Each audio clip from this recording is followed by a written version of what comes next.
Në Republikën Qendrore Afrikane, qeveria e presidentit Faustin Archange Touadera varet nga forcat e Wagnerit për mbështetje ushtarake në luftën kundër rebelëve.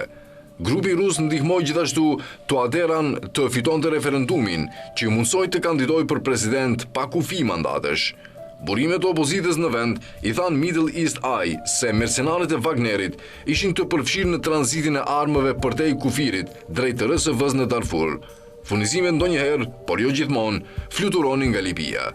Abdu Buda, zëdhënësi i rebelëve të Unionit për Paqen e Republikën Qendrore Afrikane, tha: Wagneri dhe qeveria e Republikës Qendrore Afrikane janë të interesuar të sigurojnë pozicionin e ratit të tyre në Sudan, që është RSF-ja, ndaj kanë dorëzuar sasi të mëdha armësh përmes kufive Sudan, Republika Qendrore Afrikane.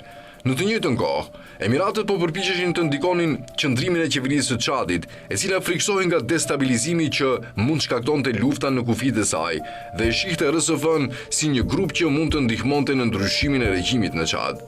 Mohamed Idris Deby, udhëheqësi ushtarak dhe presidenti i përkohshëm i Çadit, u takuan në N'Djamena në fillim të korrikut me një këshilltar të Mohammed bin Zayed dhe Abdurrahim Dagalo, vëllain dhe njeriun e djathtë të Hemedit, sipas Hudson dhe një analist ushtarak perëndimor.